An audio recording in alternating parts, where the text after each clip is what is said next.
What's up, everybody? Welcome to the State of Wild, episode 85, a regular YouTube video web series podcast thingy. My name is Meowth, and as usual, I'm joined by my good friend and co-host, Corbettgames. And today we're joined by a very special guest, filling in for Roffle. We've got MartianBuu. Martian, how you doing tonight? I'm doing amazing. Glad to be here. And Corb, how's your week been?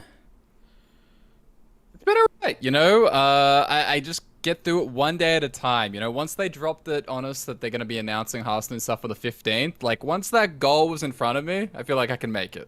So I'm doing okay, and very happy to be here with you guys here tonight. You got something to live towards now, right? That announcement's coming on the 15th. That's it, yeah. So for those of you guys that are out of the loop and didn't hear, they have announced the announcement of the announcement. Yeah, I know how that sounds, but on the 15th, so on Tuesday, we're going to be getting information of some sort, whether that's the new expansion and rotation or just one or the other. It's just the start of that new cycle, man. We're excited.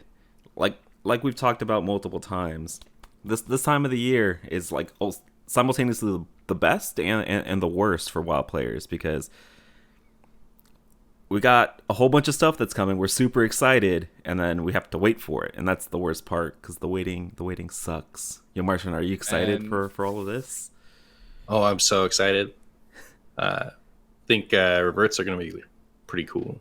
Yeah, I'm looking forward to it.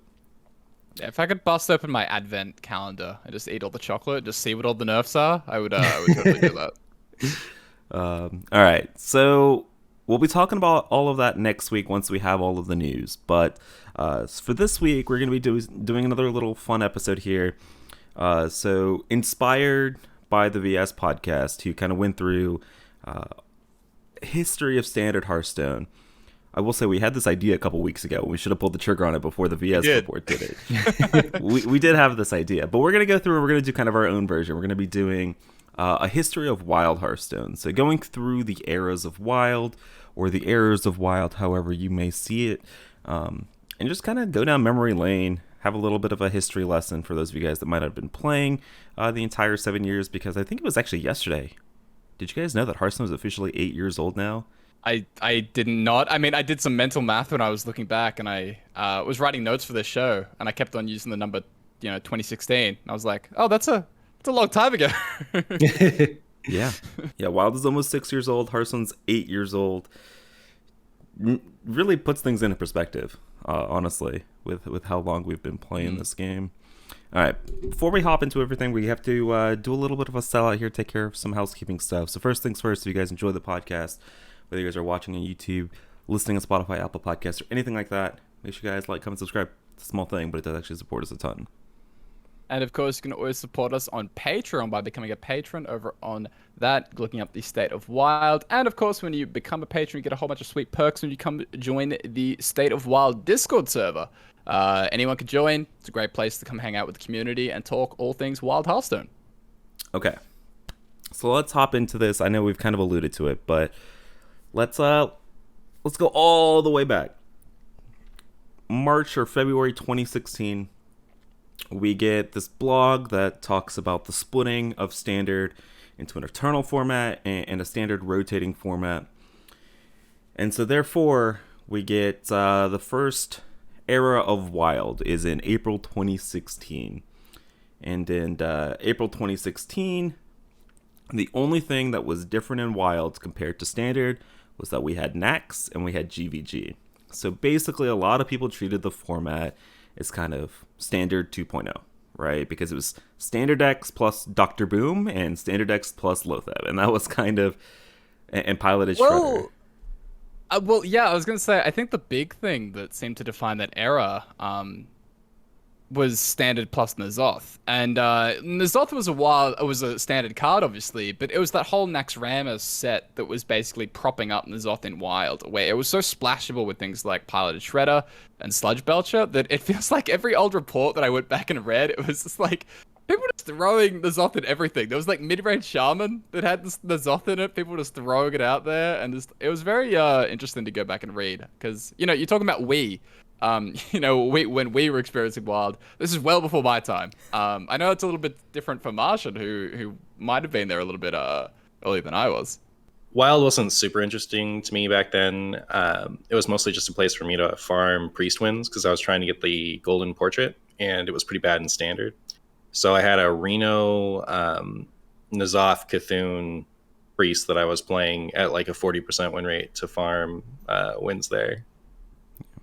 Yeah, I remember messing around in Wild because at this time I was still primarily standard player, but like I remember every other game was against like Secret Paladin, or it was against like mid-range Hunter, but it was like mid-range Hunter with Piloted Shredders, Sludge Belchers, like High Mains and N'Zoth, and it was just like Control Hunter, and you were just like, this is not fun. So I like went back to standard, and he didn't come back to Wild for a little bit, but I did dabble, right? This was back in the old ranking system where you dropped back. So like if you were in Legend, you dropped to like rank 16. Back then I was a Diamond 5 player, so like I would always drop to like rank 20, and I would always grind back, or not Diamond 5, Well, rank 5. Not Diamond 5 now. There was just rank 5. Rank 5. Yeah, I know. Sorry. Yeah.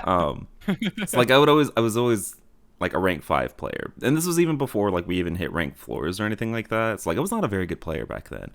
But I would always remember like I would come over here and I would farm wins at the lower ranks with these decks just to try to grind for 1,000 kind of total, or 500 total for all these classes, but I didn't really take the format super seriously. And I'm not gonna lie to you, I don't think many people did until we really saw stuff like Gadget came out, and we got some really sweet interactions with Wild exclusive cards. Like when Patches came out, right? That's the first time we saw this really, really powerful Wild exclusive interaction, right? With Ship's Cannon and Patches, because Ship's Cannon was a GVG card. So that was really kind of the first time that we saw that, and people were just like, whoa, that's crazy. Example of these powerful interactions, something that we take kind of advantage of now, right? But as we move into that year, we move into 2017. And in 2017, we saw the release of Unguro. And with the rise of Unguro, we saw 3 new archetypes, expansions move into Wild. So we saw Black Rock Mountain TGT. So TGT was Rena Jackson, Bran, OG Finley. So these super iconic cards in Wild. We saw those cards rotate. And we TGT and Leap Explorers. Sorry about that. So we saw those rotate, and we also saw kind of the rise of the Hall of Fame. And so this was like cards that were in that core set that were just deemed way too powerful or omnipresent in standard, that they kind of rotated to Wild. So that was stuff like Ice Lance, Power Overwhelming, believe it or not, Azure Drake, and Ragnaros. So these super iconic cards got moved to Wild as well. So this kind of felt like the first time where Wild had a completely, I don't want to say completely different, but a much more significant card pool discrepancy between it and standard. And then we also had these super iconic cards like Iceland. So many people loved Freeze Mage, right? And now Wild was the only place that they could ever play an iteration of Freeze Mage. So we moved into Unguro, and man, Unguro was a sweet place. So Corb, do you want to walk us through kind of what the meta looked like in Unguro Creator for Wild? Well, I mean, it was in a lot of ways very similar to what was happening at Standard. Where there was a lot of like very strong Paladin archetypes, which were being kind of given a huge boost with things like Tarim, and players were a lot of times still playing Pirate Warrior. Like Pirate Warrior, same kind of thing, was like heavy crossover between both formats. And so in a lot of ways, it really was sort of an extension of the standard format. Still, the difference is, like you were saying, Secret Paladin is gone from standard, and that was sort of like a big defining deck over the previous couple years, really, before Gadgetzan. And I guess like the other thing is Reno, right? Like Reno is still, to a lot of people, the most iconic wild card. You just did your poll on Twitter, and the fact that did kind of split off, and players sort of gravitated towards these Reno Warlock, Reno Mage archetypes in particular, I think that is, for a lot of people, really where Wild, started. That's like where a lot of people have their fond memories from those very, very early days and what they most strongly associate with Wild. But for the most part, we're still in a position where it's heavily overlapped, I think, with Standard. Yeah, so I think this is when I originally started playing the format much more significantly because this was also like the time of the first Wild Open, and this was the only place you could play Reno decks. And if you know me, you know I love my Reno decks. I've been playing them since day one. I don't know, Martian, when did you really start playing Wild? That was this time too. Okay. And because of all the reasons you said, it like actually felt very differently. I was extremely attached to Reno, so wanted to play that a lot as well. I remember that Wild Open. I think I played 18 hours of Hearthstone that day, and I missed it by like 2 ranks.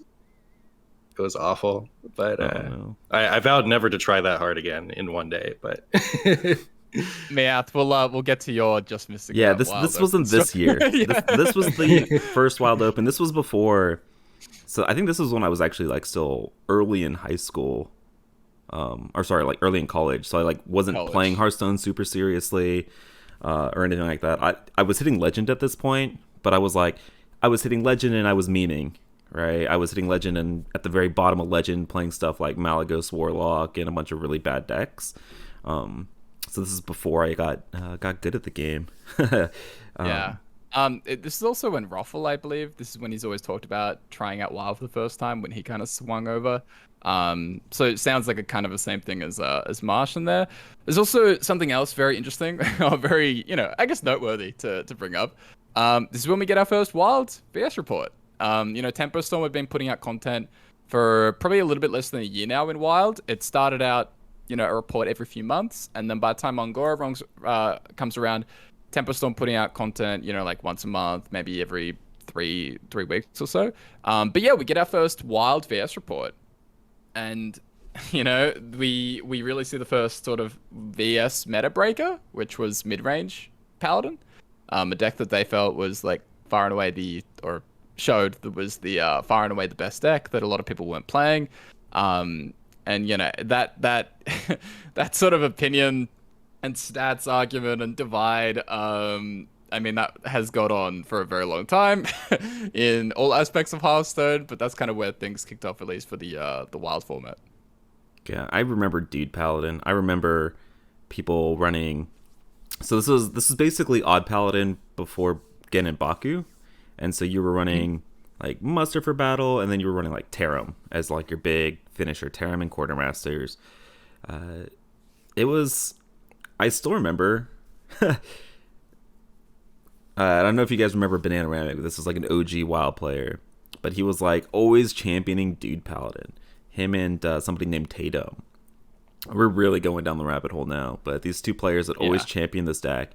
And so when, like you mentioned, when the VS said, "Hey, this deck looks really freaking good. You guys should probably be playing it," that was like, I remember being in a Discord chat with them, and I remember them popping off when they were reading that because they were so excited to be validated by that. But I remember, God, dude, Stonehill, what is it called? Stonehill Defender, and you were running that just for the odds of hitting Tarim. Yeah. Reno decks were not very good, by the way. This was like Anduin-less Reno Priest, WinCon-less Reno Mage, and then this was like N'Zoth plus Dirax's Reno Lock, right? Those were your WinCons in those decks. I still remember we were running stuff like Twilight Drake in Reno Lock. Do you guys remember that card? Talking about going down memory lane, running Twilight Drake in your decks. Mm-hmm. I missed that Reno Priest. I remember like fast forward, Raza gets reverted. I was really irritated because I actually really liked the Reno Priest from before Anduin got added. And back then you had to run like Spawn of Shadows and Justicar and Sir Finley and stuff in order to be able to deal like 16 damage to the Reno Locks, or else their Draxus would kill you because you couldn't compete with that. It was super janky and terrible, but it was fun. Yeah, God. And then, what do you call it? You were like Confessor Paletress was the card, right? Confessor Paletress and Nexus Champion Sarad. There was like those Inspire versions of Reno Priest that just using Raza, you would like coin out a Raza on 4, and then turn 5 you'd go Nexus Champion Sarad, and you just like hope people can't answer that at all, and just try to get a bunch of value that way. I remember those kinds of decks as well. Okay, I will say before we move on from this beginning of Wild, I do want to say stuff like Pirate Warrior and Secret Mage, they were here on day one, by the way. They were here. They looked very different. than what they do now. But these decks, I think the main reason that these decks have maybe been so despised throughout the Wild community is because they have been here as dominant aggro decks since day one. I just find it really, really funny. Fiery War Axe, Pirate Warrior with stuff like Cursed Blades as well. And then Ethereal Arcanist, Secret Mage. I don't even know if you guys know what Ethereal Arcanist is, but it is a 4-mana 4-cost one. Yeah, it's really bad. It's horrible, but it's a 4-mana 3/3 that if you control a secret at the end of your turn, it gains +2/+2. But you would run that and Azure Drakes and like Firelands Portal and Dr. Boom in your Secret Mage decks because you didn't have finishers. So, but I just wanted to put that out there that these decks have existed since day one, and Pirate Warrior has been extremely popular since day one. I miss Fiery War Axe Pirate Warrior. That was my first Wild legend. Yeah. Never mind. I was going to bring up this whole Fire War X to 2 thing if they were ever rotated out of the core set, but I feel like that might be a little bit of a moot argument because I don't think they're ever going to do that. But I just missed Cursed Blade in Pirate Warrior because I remember the negative reaction from why the hell would you want to run this card that makes you take, extra damage without realizing that it's a 1-mana fireball in Pirate Warrior. All right. So we've been talking a lot about this Unguro Wild metagame, and we're chugging along. People are enjoying the format. And then right before Knights of the Frozen Throne came out, they made an update to the rules text for a inconspicuous 5-mana 5/5 named Naga Sea Witch. And they made that change because I believe it was actually because of a PvE interaction that they wanted to adjust. But they made this change. And so spawned kind of the first set of super degenerate Giants combo decks in Wild, right? And we're going to talk a lot about these types of decks, but we saw Naga Giants. And what this was a deck where you would play this 5-mana 5/5 on turn 3, turn 4, turn 5, and it would adjust the mana cost of your Giants, and it would actually make them all cost 0. So what you would do is you would play this Naga Sea Witch, and you would drop 2 or 3 Giants behind it as early as turn 4, turn 5, and then force your opponents to deal with them somehow. And so I think this originally started in Hunter because you had stuff like Stitch Tracker and cards like that to try to filter towards finding the Naga Sea Witch consistently. And then people eventually tried it out in stuff like Druid to make UI follow-ups and stuff like that. And then I think we ultimately, as time went on, I know I'm skipping a lot of time here, but we eventually settled on it in Warlock, where it kind of showed its, final form, because you had stuff like Void Caller, Life Tap, and things like that. So Naga Sea Witch, Naga Giants, man, do you guys remember the community outcry about this one and how long it took for this interaction to finally be adjusted? I think, so my favorite part about this is I'm pretty sure it was a stealth change. Like, they didn't actually put it in the notes. It just kind of happened. Also, I'm pretty sure the reasoning was to make it consistent with other effects. I don't know what other effects it was supposed to match, but I think that was their reasoning. But yeah, it was a crazy deck. Yeah, the Naga change was sort of my right around the time where I was sort of looking at Wild. So I do have memories of having to face down this and sort of this being my very early experiences in the format. Like you said, it did actually take some time, like a really long time, for this to really catch on in a big way. Like, we're talking about it at the start of Frozen Throne. It isn't really until about February the following year. So Frozen Throne is this change happens in August, and it isn't really until about February where Naga Sea Witch kind of pops off in Warlock. So it does kind of sit there for a while. Yeah. All right. So let's talk about what happened between Naga Sea Witch and February that might have masked some of this, because we had the release of Knights of the Frozen Throne, which are highlighted by the release of these Death Knights, some of the most iconic and powerful cards in Wild. And I want to kind of combo this with Cobalts and Catacombs, because these two expansions kind of blend together because of how they shifted the standard format, but also kind of how they kind of changed Wild. And so I know in previous podcasts we've talked about how the power level of Wild has kind of steadily increased until you hit these certain expansions that really ratchet up the power level of the entire format by a very significant amount. And Cobalts and Catacombs and Knights of the Frozen Throne was kind of our first experience with that, because yes, the Death Knights were powerful in Standard, but my god, they were so much more powerful in Wild, right? Because you had Raza Anduin in Standard, but in Wild you got to combo that with stuff like Spawn of Shadows, right? And you had Blood Reaver Gul'dan in Standard, but in Wild you had stuff like Void Caller. So yeah, and then Cobalts and Catacombs came out, and you had these super iconic cards. Defile had come out. We had Cobalt Librarian now for Warlock. We had Carnivorous Cube. All these super iconic cards.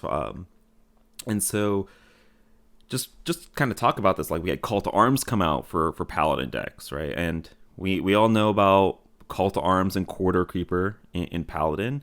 I know everybody talks about Death Knights and Warlock, but Aggro Paladin was one of the most busted decks in Wild in Cobalts and Catacombs. Being able to go Call to Arms and then follow it up with 2 0-mana 5/5s was, and kind of still is, very, very gross in Wild. But then obviously you had stuff like Cube Warlocks, Dude Paladin still existed, and then I talked about this Raza Anduin Priest. So these were kind of the big decks at the time, as well as Knights of the Frozen Throne finally brought some pieces for stuff like Big Priest. I know that's a community favorite deck, but also a very despised deck in the community. Finally, so, yeah. Big Priest. Yeah. Oh. Yes. Yeah. So, I mean, do you guys remember this Knights of the Frozen Throne, Cobalts and Catacomb meta fondly or not so fondly? What are y'all's memories about this, super early metagame?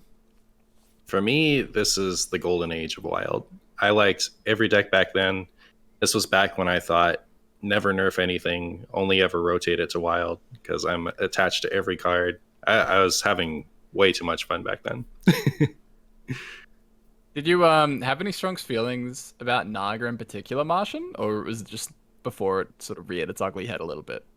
By the time they actually changed Naga, I don't think I was that. I didn't miss it, but I didn't feel that strongly about it. The only version of the deck that really bothered me was the Hunter version, and I can't remember why. I had a specific reason, but it's been so long I don't remember. Yeah. For me, like, this is still a little bit before my time, to be honest. Like, this is me. I've dipped my toes in. I've net decked Control the Board, one of the OG, Wild streamers. But I kind of don't really know what's going on. This is it's not until Witchwood that I kind of, get my footing in the format. Yeah, if I remember correctly, this was when you were busy hitting rank 1 legend in Standard with like Keleseth Rogue, right? Something like that. Yeah, once upon a time. A long time ago, me up. Yeah. I mean, I'm kind of with Martian. This is like one of those format, or this is one of those metagames that I always look back super fondly on, right? Where, yes, you had Psychic Scream, and yes, Raza Anduin was obnoxiously strong sometimes, but this was Q-Block era, man. This was Q-Block. This was the time that I was playing Wild super seriously. This is when I was hitting rank 1 a couple of times with Murloc Paladin and decks like that. So this was when I was at my peak as well. Like, I've always been a fan of stuff like Aggro Paladin. It's not just a recent development with stuff like Tax Paladin, because like Murloc Paladin with Corridor Creepers. There was like an Egg Paladin deck where you had Call to Arms and Corridor Creepers, but then you would run stuff like Nerubian Eggs, and it included Fungalmancers. So that was like where the Breakfast Paladin came from, where you had like eggs and mushrooms. And then you had Valinir in that deck as well. So this was like a super sweet, aggressive Paladin deck. And man, Q-Block. Q-Block was one of my favorite decks of all time. It's a lot of people's favorite deck, even though it's kind of gross. But that is when I developed my irrational hatred, maybe not irrational hatred, for Psychic Scream, because man, fuck that card. That card is so dumb. I don't understand why that card existed, even to this day when it sees 0 play. I'm getting angry just thinking about it. But this was back when I discovered the Get Me Out stream. Oh, I was pretty high on Combo Priest for a while, and like right in the middle of once Q-Block came out, I was Potion of Madnessing Possessed Lackeys to deny people their trigger. and getting really disappointed that I didn't get a demon. So I put Illidan in my deck, and Oh, Mark. Oh, I remember I this. queued it up on ladder, and you were my first victim. And so one of my friends list was like, told me that was so cool or that was so stupid. I forget what they said, but they told me I did it to you, and so I went to go see the clip afterwards. Oh God. You weren't super happy about it. I wonder if that clip is still out there. I know they delete VODs, but I wonder if that clip is still out there in the universe. Yeah. Damn. All right, Martian, that was heartwarming, but also triggering a little bit of that memory as well. Oh goodness. But yeah, I mean, Cobalts and Catacombs, Knights of the Frozen Throne. Even if it wasn't like super balanced cards wise, there were so many iconic, memorable cards from this expansion that people just absolutely loved and also absolutely hated, right? Because, like I said, all of these Death Knights, all of the super strong Warlock cards, cube decks, right? I know Cube Hunter was a huge thing in Standard, not really in Wild, but Cube Warlock was a big thing. And then just like Big Priest cards, Psychic Scream. I'm sure I'm missing so many of these super iconic cards from these expansions, like Call to Arms, right? I don't know if I would call this a golden age, but it was definitely one of the most memorable. Because like I don't think it was super balanced when it came to power levels, but it was a lot of fun, and I super remember playing a lot of these decks as well. So after Cobalts and Catacombs, we come to Witchwood, and honestly, to a lot of people, Witchwood felt like a little bit of a letdown coming off the back of Cobalts and Catacombs and Knights of the Frozen Throne. But little did we know, there's these two cards called Gen and Baku. They're gonna have a really big impact on the Wild format. We see the birth of all of these even and odd decks. So yeah, I mean, we don't really need to say anything about even and odd decks, but we had Witchwood combined with a set of balance changes. We had Naga Sea Witch nerfed. We had Call to Arms nerfed. We had a lot of these Warlock pieces in Possessed, Lackey, and Dark Pact nerfed. So that all being said, when we looked at the metagame, we saw a lot of even and odd decks kind of at the top of the metagame in a whole host of classes. So yeah, I mean, probably not as memorable as Cobalts and Catacombs, Knights of the Frozen Throne, but Gen and Baku had a super, super big impact. So when we look at kind of the end of the Witchwood era, we've got stuff like Even Shaman, Odd Paladin, Odd Rogue, Even Warlock, and then the non-even and odd decks, we've got stuff like Renalock, Jade Druid, and then Big Priest is kind of the big thing as well. I mean, I feel like we can't just yada this a little bit, you know? Like, we got our first Wild-specific change. This is it. This is Naga Sea Witch. There are some really interesting, like, dev comments, even back in the day, where Mike Dene, who was, you know, for the most part, like, the big communicator from the team back in that time, where he was opening up to the community about, like, hey, what do you think we should do? You're like, I'm happy to discuss this. The deck isn't, you know, like Giants Warlock isn't this huge broken problem, but does, like, the play pattern, is it too much of a negative thing in Wild? And it kind of just kickstarted a lot of this, you know, like, what is Wild supposed to be, which is still, like, an ongoing debate today. But this is it. This is the first, like, Wild-specific change. And I think that also, you know, the Gen and Baku, those odd and even decks, I mean, for you they weren't perhaps as memorable and glorious as the KNC and KFT days, but I think that these, like, we're talking about the power spikes of the formats and when the format really advances. I really think that this is it. Like, Witchwood kind of sets the tone for Wild for basically the next year and a half, 2 years. Like, this is kind of the you know, the bedrock of the format for a really long time. So I think Witchwood is critical when it comes to you know, what Wild ended up becoming. I was super surprised at the impact that Gen and Baku had just on the game overall.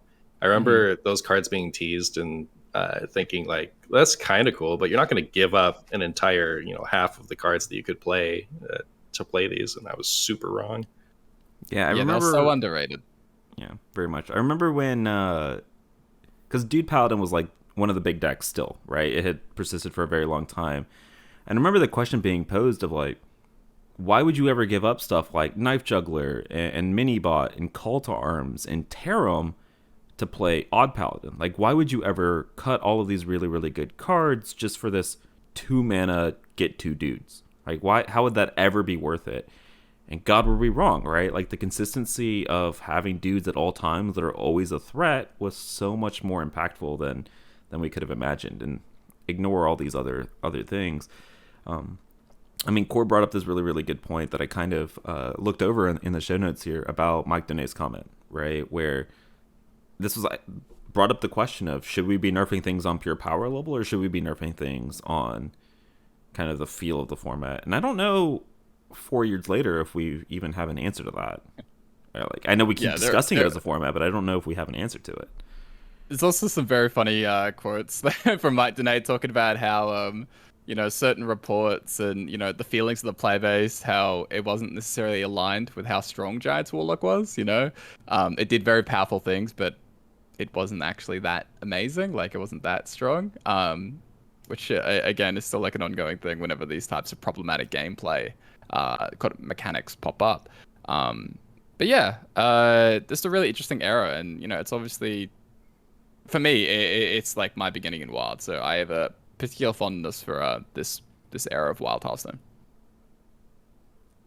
Yeah, I remember, like, I did say that it was not super memorable when you compare it to Frozen Throne and like Cobalts and Catacombs, because that was like the community sentiment, right? Like the high of these two expansions, and then we see Witchwood, and when we look at Witchwood, there's like, oh, there's like Shutterwalk, but like Gen and Baku don't seem that interesting. Like, why do we want to use these even in odd hero powers? I mean, little did we know that they were going to be kind of the baseline for the WoW format for a very long time. Shutterwalk is a big one. That's a favorite of mine. Speaking of things that break the game, Shutterwalk literally broke the game. Yeah, for a little bit there. Not in Wild, but it was very popular in Standard. So then after the Witchwood, we enter Boomsday. And again, we end up with a very controversial situation in Wild Hearthstone. We just went through this whole Naga situation. There was the infamous ad campaign to get Naga nerfed, and eventually was changed. Not because of the ad campaign, just putting that out there. But with Boomsday, we got Juicy Psych Melon, which unlocked Alignment Druid and Togwaggle Druid, basically being able to tutor out your Aviana Kun and whatever combo pieces you had. Again, it was a very similar situation where there's this sort of problematic gameplay for a deck that isn't actually that overpowered, mixed in between all these odd and even decks and things like Big Priest and things like that, which are very, very strong. We have this Aviana nerf that ends up happening in October. So this is the second time now in basically just a few months where the devs have stepped in and they've ended up changing some cards. So for a lot of people, this is a very hated era. I remember a lot of people were very turned off by the Psych Melon gameplay at the time. Do you guys have any particular memories about this? Oh, I hated it. Mm-hmm. That's all I gotta say. 4-mana sprint that tutors your combo. So right before I started streaming, and this was before the neat little win total screen was added, I went through and like looked at what all my win totals were for each class after guessing what my highest and lowest wins would be. And I was expecting Druid to be last or second to last, but it was second most. And I was trying to think of like, what Druid deck did I play? Oh no! Martian, no! I played Tog Druid into the ground. I love that deck. This is when we had Oaken Summons too, right? Because Oaken Summons was Witchwood, so like this was like pure Druid. Well, no, because you actually didn't play like Oaken in the Alignment Druid, because you used to play things like Bran with the Alignment doesn't Alignment exist. Well, you mean the Aligner Druid? Yeah, Star Aligner Druid. Oh yeah. But you would run it in the Togwaggle Druid. Alignment. You would run it in the Togwaggle builds, but yeah. I forget whether you did or not, because like you didn't have a good minion yet. You had a 3/6. It might have been good enough. I actually don't remember. I think it was good enough at the time, but no, I'm pretty sure we were running Okens in the Togwaggle builds. But yes, you were correct. You were running Bran in the Aligner builds. Aligner, yeah, I think I called it Alignment like 7 times. Okay. But yeah, we go from this era. We have like another nerf. So kind of like setting precedent for the types of things that they're willing to step in with Wild, at least at this time. And then we end up in Rustican's Rumble, where Druid gets completely cut down. Basically, Wild Growth is gone, Nourish is gone. There are some other nerfs to rip Shutterwalk because of Saranite Chain Gang. Sorry, Martian, about that one. And there are a few other changes. The level up is nerfed as well, which affects Odd Paladin, barely, and Leeching Poison. Leeching Poison was big because there had been the Mill Rogue with Kingsbane that had been popping up for a while in Wild. And I know that Meowth in particular has some very strong feelings about the Mill Kingsbane deck and was very happy, I think, at the time to see that deleted. I hated this meta though, right? Because it was nothing but combo warlocks or combo druids. There was Kingsbane and there was Big Priest. Those were the 3 big decks, right, alongside Reno Priest. And so even an odd decks, even an odd deck still, I think at this point. For the decks that I enjoyed to play, I absolutely hated that format at the time because nothing I enjoyed playing was remotely viable. And I remember being so pissed about Kingsbane Mill Rogue. Like that was maybe my most hated deck of all time. But thankfully, it gets nerfed, so it's all good. It's all good in Rustican's Rumble, and we get to the last ever Wild Open, you guys, in January 2019, top 100 qualifier. I mean, I kind of want to get into the meta, but like, let's first just talk about the Open. Meowth, do you want to talk about your incident with the Open, since Martian was so kind to open up about all, this disappointment that he had in the first one? I would rather not. I mean, for those of you guys that haven't seen the clip, maybe I'll go try to dig through the archives and find that control the board clip where we were co-oping on the last day. I distinctly remember being like in top 100 the entire month, and then we weren't sure how decay worked in Wild because I didn't play standard. I had no idea what it was going, and so I went into the final day starting at rank 43. I remember this like very specifically. And I was like, yeah, this should be fine, right? There's no way I drop like 57 ranks in the final day. There's no way. Like, it is like 3 o'clock in the afternoon and I'm like rank 80 and I'm like panicking. And so I was like, okay, I'm going to queue one game. It'll be fine because if I win, I'm in and I don't have to worry about anything. Lo and behold, I did not win that game. So then I spent the next 7 hours, 7 or 8 hours, co-oping with Control and Banana and Jonah in a voice call. We were hanging out. And then I was like hanging around that rank 110 rank for the entire night. And so we were like, okay, we have an hour left. We gotta play Pirate Warrior. Okay, that was the thing. Gotta play Pirate Warrior, and that led to this super famous clip. But yeah, I ended up actually rank 103 at the very end of everything. And they actually ended up taking the top 102 because there were a couple people that weren't eligible. And I remember being so sad about that because when the actual top 100, like the tournament released, there were so many people who like didn't show or like didn't answer, and I was like, so it was okay. My last Wild Open experience was not a very memorable one. Hey, your last Wild Open experience so far. There's always a chance, Meowth. That is some copium right there. I want some of that copium. Yeah, it's great. This is actually also a very interesting meta, I think. Just in terms of like looking back at how Wild has been developing, we went through basically an entire year here of like even and odd decks being very dominant, particularly when talking about aggressive archetypes, right? We had things like Jade Druid, Big Priest, these juicy Psych Melon decks as well. But for the most part, like all the aggro decks were Odd Rogue, Odd Paladin, even Shaman, even Paladin when that had Call to Arms, even Warlock. They're all the exact same. And then Kingsbane Rogue came along. And Kingsbane Rogue was sort of the first opportunity where it looked like, oh, every aggro deck doesn't actually just have to be these hero powers. At a certain point, there can actually be enough synergy where synergy and draw power and things like that can actually compete with just pressing the button every turn. And so for me, this was actually like a very eye-opening expansion. Like it's not a big thing, but there was that fear where people thought for a long time that every deck was going to become Highlander, because like eventually Highlander decks are all going to have this too many things, and then it became the same fear with even and odd decks. And eventually with Cold Blood and Flame Tongue also getting nerfed in February, this ended up kind of opening the meta up, and we even saw things like Mechathune Warlock, which I think is actually a very important deck in sowing the seeds for the type of endgame turn 10 archetypes that we eventually see with things like Reno Priest and Reno Quest Mage, and we also see Anyfin Paladin. Again, another like highly synergistic sort of aggressive archetype that has this very clear turn 10 cap.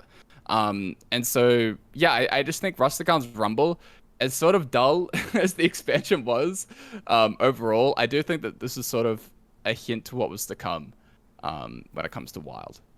Yeah, for those of you guys that aren't aware, Raiding Party was the big thing for Rustican's Rumble that pushed Kingsbane Rogue. Yeah, I remember OG Kingsbane Rogue. I remember that as well.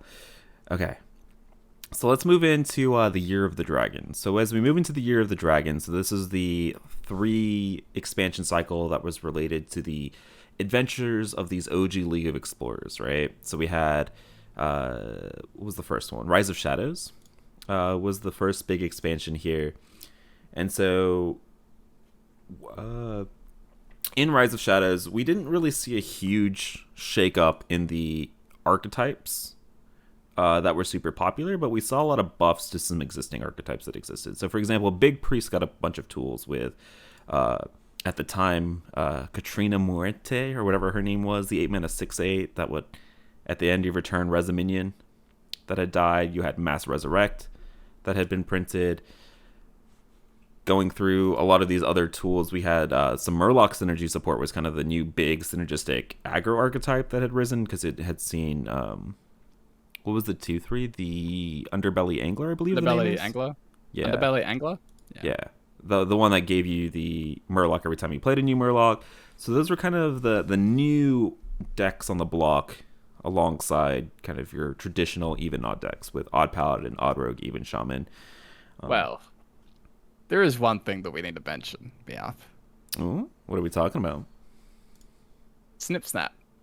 the event, the Rise of the Mechs happens. We haven't gotten there yet. We haven't gotten there yet. It happens in Rise of Shadows. You know, it happens at the end of Rise of Shadows. I'm talking about the very beginning. Oh, okay. All right. Well, let's get to it, though.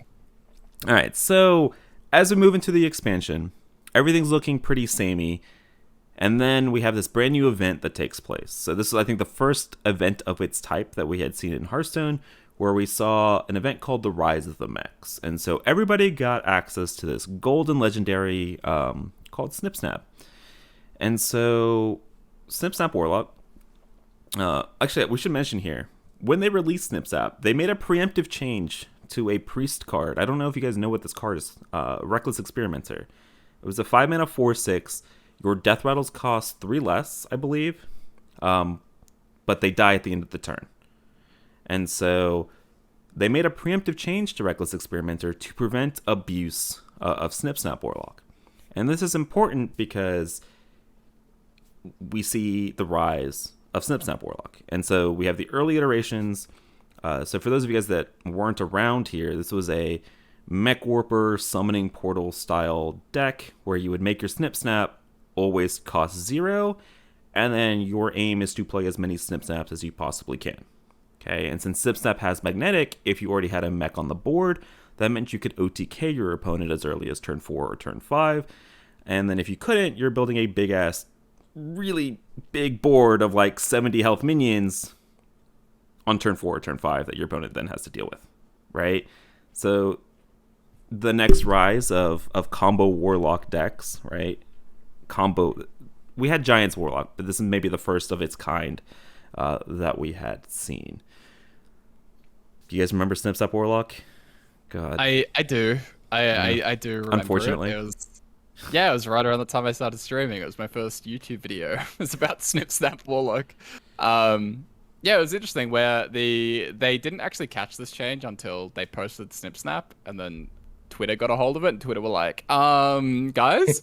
And then they were like, oh, yeah, we need to fix that.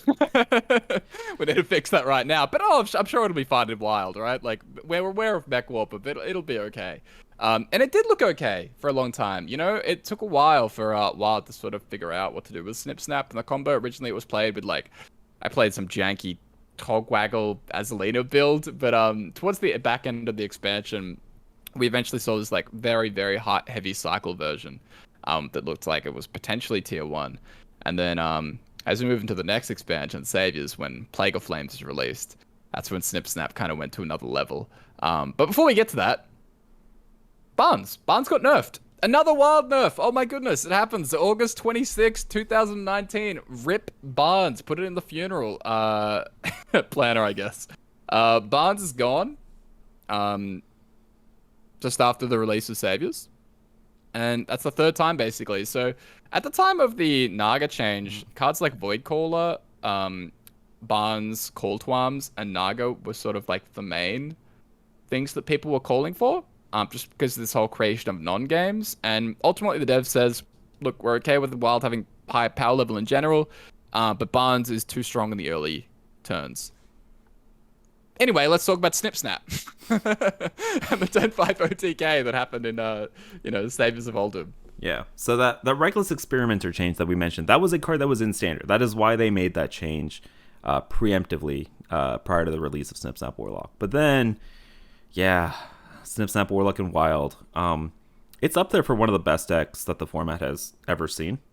I remember when we were talking about VS data about this deck, and it looked like it literally had no unfavorable matchups out of all the decks were. It didn't. Its worst matchup was the Mirror. Yeah, which is saying a lot. So yeah. Martian, what was your experience with Snip Snap Warlock?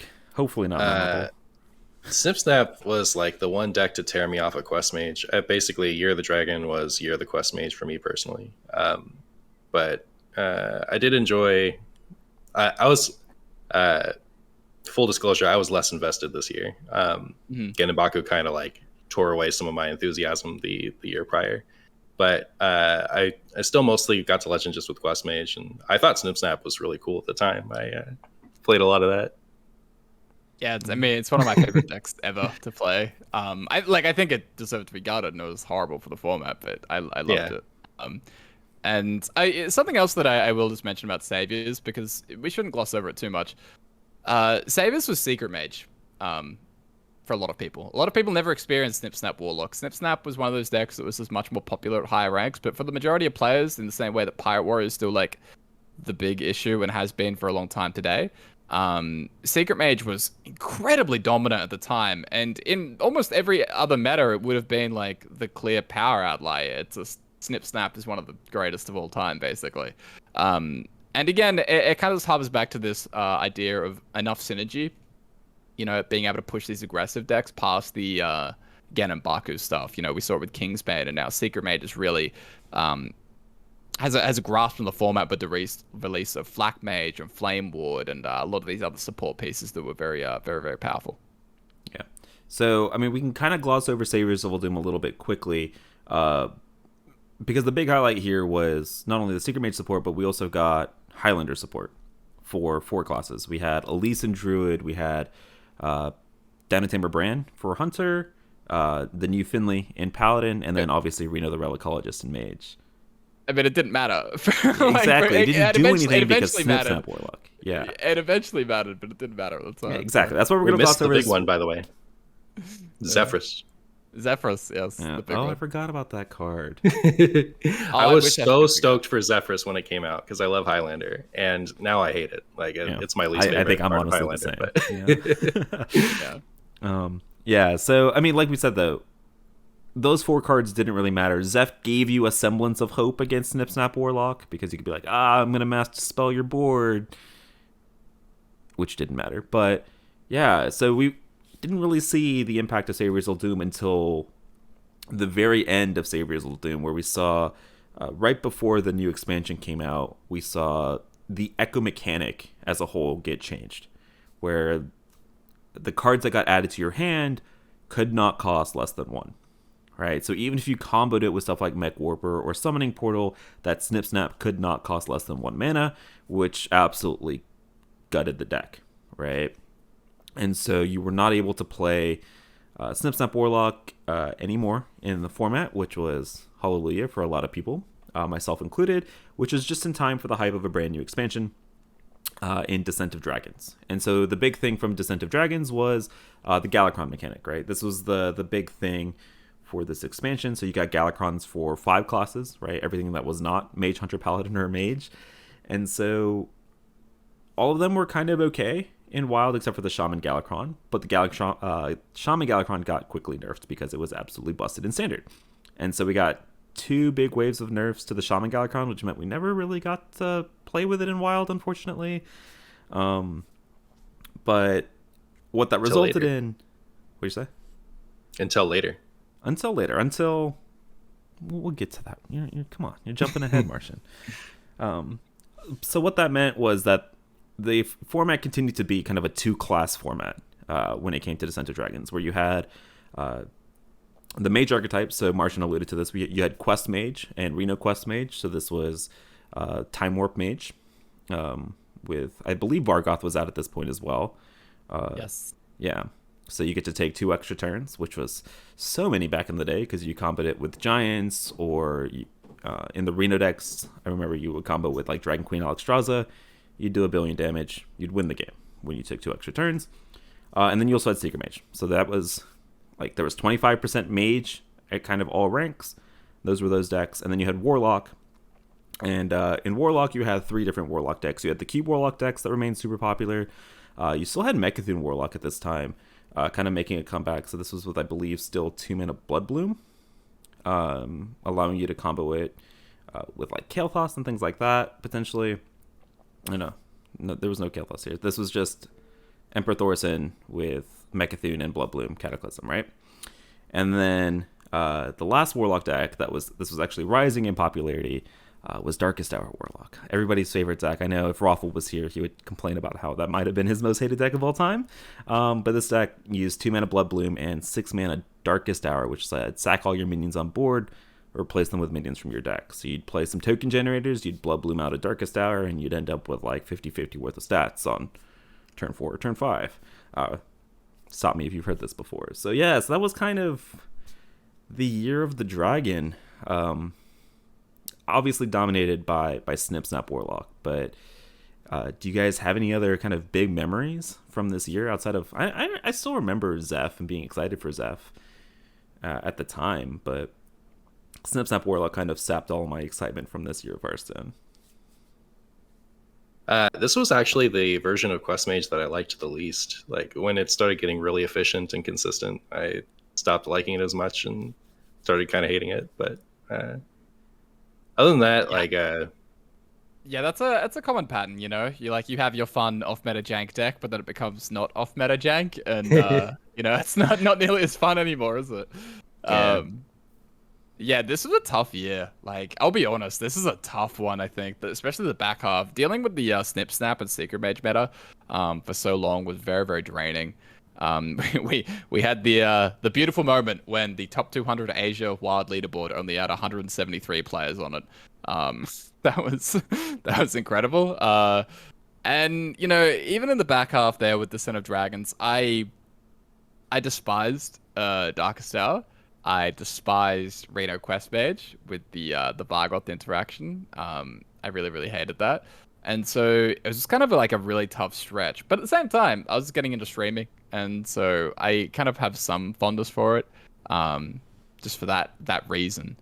But you know, again, like, we were talking about the Reno Quest Mage, how that linked in with like Mecha'thun originally. We're gonna get some more decks that kind of end the game on turns 8, 9, 10 very consistently, very, very shortly in the Year of the Phoenix. And then we enter, you know, the Year of the Phoenix. We get the reverts with Raza, Emerald Spellstone, Call the Wild, Yogg, Spiteful, and then Sludge Slurper, which was a standard card. We don't really care about that one. But this is huge, right? This is the first time that they've done mass reverts. We did get the Molten Giant revert, which we kind of glossed over a little bit earlier. So there was kind of a precedent for this, but this is huge, right? This is now a kind of a cornerstone thing of the Wild format, something that we get very excited about, and you know, is a big event. It is the big event, sadly, in some ways, for the Wild player base at this point. But this is really the first time where they kind of throw it back and they give us Raza and, you know, Yogg and some of these iconic cards. So we get to start playing with those, and at the same time as we're getting something old, we're getting something new, because there's a new class, Demon Hunter. Demon Hunter comes into Wild, but of course Demon Hunter, because it doesn't have any Wild exclusive cards, is a super weak archetype, super weak class, has no chance in the format whatsoever. Demon Hunter is tier 0.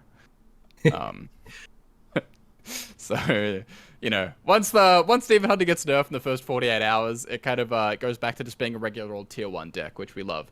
But other things that happen in this expansion in the very, very early going is that after just a couple weeks, Open the Waygate and Blood Bloom are nerfed. So we have another set of nerfs. Like, this is the fourth one, the fourth kind of patch that's been kind of wild. The third or the fourth here. wild exclusive, yeah. Yeah, Naga, Aviana, Barnes, and now we have Open the Waygate, Blood Bloom. So the quote at the time was just for wild. We know there's been a lot of strong reactions to Quest Mage and Darkest Hour. These decks play in a one-player fashion, similar to decks we've nerfed in the past. There's going to be crazy combos in wild, but we don't think these two decks are particularly healthy. So they kind of go after that and continue to show the types of decks that they don't deem acceptable in the wild format. But overall, Ashes to me in this expansion ended up being really, really fun. And is kind of the, one of the last. I suppose Ashes is a reminder of what wild used to be, because things kind of change a lot after it. But here we have things like Pirate Warrior, even Shaman is still very, very elite. Odd Demon Hunter, LPG Mage is probably about as good as it ever gets in this time. So I really like Ashes and I have a fond memory for it. And it was super nice, especially after what I talked about, the difficulties of Snip Snap and Quest Mage and Darkest Hour, which a lot of players really resented. So how did you guys end up feeling, if you have any clear memories of this era? Ashes is a cool time for me. For one, I love Raza and I was excited to get it back. I know not everyone likes Raza, but I love Raza. So this was when I started streaming. The first month of my stream was me playing almost exclusively Demon Hunter. So I think it was about a month and a weekend. I had the 1K and then I went back to playing everything. But it was the only 1K I didn't have and I wanted to have it. So I played almost exclusively Demon Hunter for a month and a week. I don't even have my 500 win portrait yet. No, I only just got my 500, I think. So, wow. Yep. Yeah. My fondest memories of Ashes of Outland were those first 2 days, and just watching the absolute shit show that was Odd Demon Hunter. Because for 2 days, this brand new deck that was a fully standard legal cards was the most broken thing in the WoW format as well. And a Baku, Meowth. And a Baku. Okay, Baku is Baku. You know what I mean, right? Well, it was 29 legal standard cards, right? And it's Happy Ghoul as well, 27. But it was, and maybe Lothep. I don't know if Lothep was. Anyways, it was it burst onto the scene and it made a huge, significant impact. And that was really fun to watch. It was so fun to watch. I kind of like those metas sometimes when, I know it's kind of sick to say, but when the game kind of just breaks, it's not fun to experience it for multiple weeks on end, but I always kind of find it just a little bit silly. And it's kind of a spectator sport, Demon Hunter has a over 60% win rate today. That's pretty cool. So I've never been, super against those kind of things. And I think that it can just make for a fun memory, the way that we're talking about right now. Yeah, exactly. One of my fondest memories, I know you've talked about this on the podcast, but I just want to remind people, I remember watching your stream, right? I had day one streamed. I had done my thing. I was hanging out, watching you, and I remember you playing Odd Demon Hunter, and I remember the I-beam bug with Baku and Demon Hunter. So for those of you guys that didn't know, for some reason Baku checked after you had drawn your opening hand, and so if you had I-beam in an outcast slot, it discounted to 0, and therefore when Baku checked, it didn't trigger because you didn't have only odd cards in your deck. And I remember watching that bug happen, and you keyed into another Demon Hunter, and the bug also happened to them, and it was a wet noodle slap fight of these 1 damage hero powers. It was one of my fondest memories of this absolute crazy thing that was Ashes of Outland. It only lasted 2 days, but I'm not gonna lie. I actually missed that bug. You did? It made the mulligan fun. It was is my far left card good enough to keep? Just because I don't want to get I-beam. Yeah. Oh, that's fair. Just I don't want to risk it, so I'm not going to mulligan away this card. Yeah. I'd mulligan away the garbage, but just having that extra thing to think about, should I keep this just because it's kind of not bad and it might be an I-beam if I toss it? Yeah. It's I fun. wonder. So like they nerfed I-beam, right? So that in its outcast spot, it only costs 1. I wonder if they've actually ever fixed that bug. I don't know. I don't think we'll have find out. But Well, let's say I don't they know. Maybe one revert day. I-beam and rotate it. Yeah. We'll find out really Yeah. quickly whether that thing. I mean, I guess that's true. Yeah. I guess we'll figure it out soon. Yeah. But yeah, Ashes is sort of this bygone era. And Quest Mage I think was still for a lot of people a problem. By the very end of the expansion, it was regaining a lot of popularity. It wasn't really that amazing, that strong. We kind of talked about this, how things feel versus what they actually are. But for a lot of people, it was still kind of unacceptable. So, for me personally, though, I really enjoyed this expansion. And then we get to Scholomance. And, Meowth really flagged some of these power spikes of the format. And Scholomance is, that's the big one, right? Like like until we get to Stormwind eventually, Scholomance is where everything changed when Dark Lair was released. Well, unleashed, I should say, on the format. Yeah. Well, we had a bunch of other really strong cards that completely got overshadowed by Dark Lair. Right, so there was stuff like Guardian Animals and Overgrowth were like doing wonders for Druid, right? And your slower Druids were having this little bit of a renaissance, and then you had you got to add Potion of Illusion to your LPG Mage decks, which was a lot of fun. And you also had that 2-week period of Turtle Mage that terrorized the format for a little bit. You had everybody's favorite Tip the Scales Lightest Hour Paladin deck, where and then you also had Bear Off for all these warrior decks, but all of that very quickly overshadowed because yes, Dark Lair got released. Dark Lair was released, I believe, in Ashes, but then here you got Tour Guide, you got Broomstick, you had Penflinger, you had all of these super complementary pieces that made the deck absolutely busted, alongside Flesh Giant, which got released at 8 mana. Yeah, I was gonna say Flesh Giant was I think the biggest thing. You got to quite literally, very literally the biggest thing, Meowth. Yeah, exactly. It was the big payoff for this archetype, and it spawned this very, very popular at high legend, very, very strong Warlock deck, right? That gave people these really big flashbacks to Snip Snap Warlock, right? For better or for worse. And yeah, so that was kind of the defining deck in Wild. So Stormwind brought all these really strong, really, really powerful cards, and it was defined by this 3-mana 3/4 that refreshed 2-mana crystals. I know Corb loved it. Martian, were you also a Dark Lair apologist over here? For me, 2-mana refresh Scholomance Dark Lair lasted exactly the right amount of time.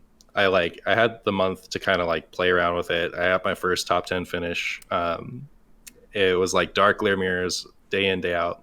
And right before I might have gotten sick of it, that's when the change happened. So I got it all out of my system and I was happy. You enjoyed it for way too long. How dare you? You're supposed to be on my side here. Oh, I quickly became on your side. I hated Dark Lair by the time it came back. The 1-mana one is the one that lasted too long. Yeah, so they when did they end up nerfing this? It happened on September 6th or something, so it was almost an exact month. Yeah. Okay. They allowed it to roam. So it was Dark Lair to 2 originally, right? They didn't touch stuff like Flesh Giant on this first pass through. No, it was just Dark Lair to 2. The card was in Standard, and, Dark Lair in Standard was looking good. It was kind of meta-breaking a little bit. It was kind of looking very promising. And then it just got cut down. It just got eliminated. It never, ever recovered in Standard. And it took a long time, a really long time for the deck to make waves again in Wild. Yeah, so once we nerfed Dark Lair, then the meta kind of just settles, right? We finally get to mess with stuff like Guardian Animals and all of these cool cards. And then we get to Dark Moon Fair. Well, the Guardian Animals got nerfed super quickly. Guardian Animals was dead, I think, before Dark Lair Meowth. Weren't they nerfed at the same time? Dark Lair wasn't in the first. Oh, there was a really quick nerf, huh? Lucio only lasted a couple leaks, right? Yep. I don't think it actually lasted that long. Either way, Old man memory is like, failing me. I'm sorry. yeah, mostly what the format turned into was like aggro druid and Rainer Priest was like continuing to be the big thing. And then a lot of the same old like aggro decks and stuff that you'd been, seeing for a long time. But Like Secret Mage? Oh yeah. my. Yeah. Yeah. Okay. Sorry. Old man memory failing me here. We get to Dark Moon Fair though, right? And Dark Moon Fair, the big things here, we got a bunch of buffs to two fan favorites of the format. Secret Mage got some huge buffs. Rigged Fair Game and Sage got printed alongside like Occult Conjure, I believe was like the 4-mana 8/8 that we still couldn't decide whether it was good in the deck or not. And then we got some Big Priest buffs. I know everybody loves Big Priest buffs, but we got stuff like Palm Reading got printed. We had Blood of Gahoon was the big new piece for the deck as well. So I know these two fan favorites getting buffs to complement the release of these brand new old gods. But I think that all being said, there didn't seem to be a pretty significant shakeup of what was popular and being played until we got to the mini set in Dark Moon Races. Before then, even before the mini set, Kingsbane, like, it got like the Foxy Fraud and the Plunder and stuff like that. Yeah, I know. This was even before the boost. I was like finishing triple top 10 legend with that version of the deck. Okay, I completely glossed over the Foxy Fraud Swindles because I know that wasn't in all the list of Kingsbane. The big thing happens in the mini set, but yeah. Well, Plunder was a big one. I will say that I did gloss over the prize Plunder, but we get to the mini set. We can talk about the rogue card first. We got Nitro Boost. Good old Nitro Boost. 1 mana. If you corrupt it, give a minion and your weapon +2 attack. Pretty format defining for Kingsbane Rogue. We also saw the release of 3 mana Hysteria, which caused the Hysteria that was Tiller Warlock for about I think 4 days to a week. And we also saw stuff like Backfire get printed, and I think Backfire was one of the cards that reignited a lot of interest in the Darkler Warlock that you guys were talking about a little bit earlier. And we also saw Romanu's favorite, and maybe my favorite, Crab Rider. The good old 2 mana 1/4 with Rush and Wind Fury that slotted into pretty much every deck that could run it. So yeah, I mean, we can honestly talk about the mini set maybe more than the actual expansion, or we can just lump them together because it seems like the mini set had an even bigger impact, or just as big of an impact as the actual set itself. The Tiller was pretty crazy. It was like, for the week that it was allowed to exist. It was one of those things, right? Where, well, what was the quote from the devs here? Decks play in a one-player fashion. Yes. It literally didn't let the other player play because of the animation time of the Tiller Hysteria animation. So for those of you guys that maybe were out of the loop here, you would give your Tiller immune with, what is the name? It was the 3 mana 2/4 that gave a minion immune. Death Speaker. Death Speaker. There you go. And then you would Hysteria your own Tiller, and it would attack. I think the cap was 30 times, and so it would deal 60 damage to your opponent very, very quickly. The issue is that it also wouldn't stop once it killed the opponent. So you sat there for another 5 minutes while the slow Tiller animation to the negative. Until you saw the -30 pop up and your portrait exploded. Power level of the Tiller combo aside, right? We got some pretty significant buffs when we looked at Dark Moon Fair as a whole to existing archetypes. We didn't really see anything new pop up, but we did see Darkler Warlock have this little bit of a resurgence towards the end of Dark Moon Fair. Odd Rogue. Even before that, I think more at the beginning, Dark Lair had really popped off by January. There was the cheaty ankle biter power overwhelming builds. Those kind of popped up. And that's sort of what revitalized the archetype a little bit. And I just cut Martian off, but he was about to talk about Odd Rogue, which did get a bit of a transformation there. Martian? Yeah, it's like Kingsbane was already good, and it got better with the Nitro boost, and then Odd Rogue was like nothing, and then suddenly it was very something. Yeah, it was With kind the of Nitro boost. it's pretty interesting where like at this point, like post saviors, the Gen and Baku decks were clinging on by like a thread.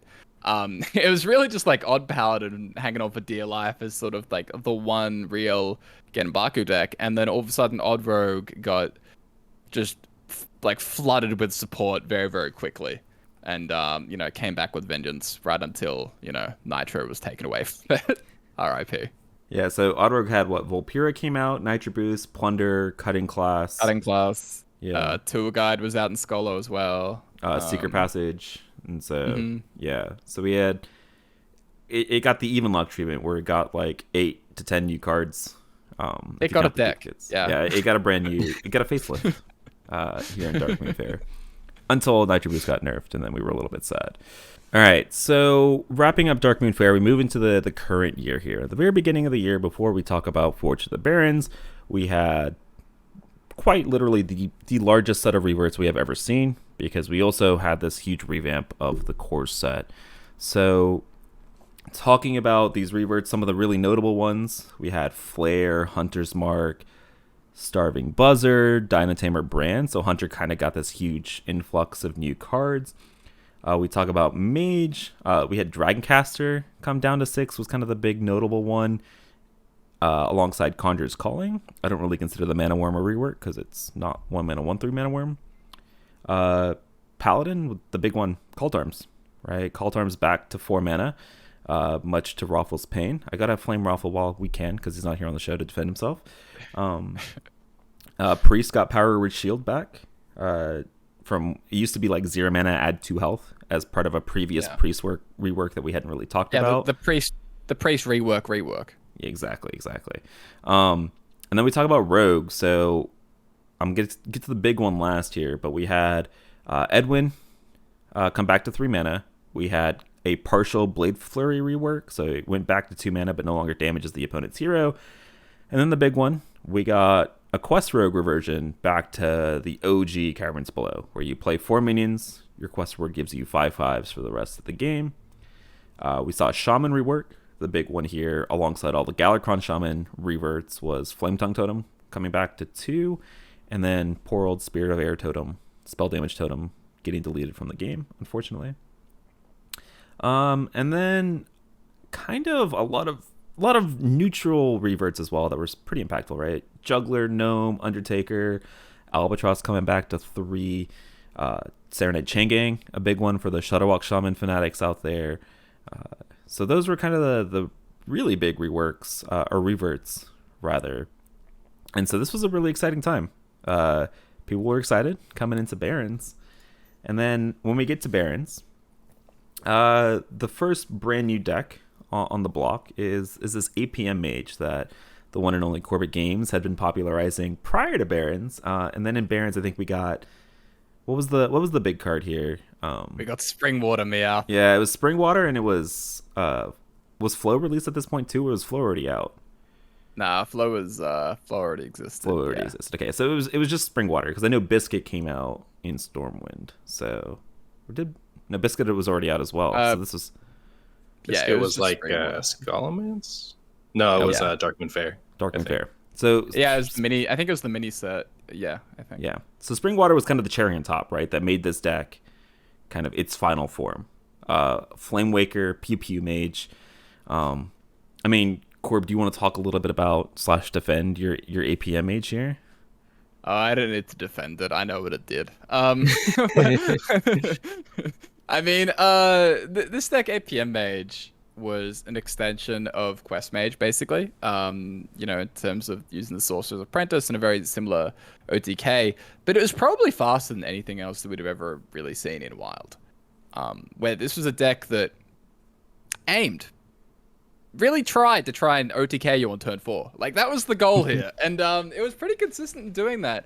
And, we've kind of constantly hit on these one-player, uninteractive early game OTK decks, but I think in the current year is when the cap on game length comes down so hard and fast, and it really gets hammered home with Stormwind.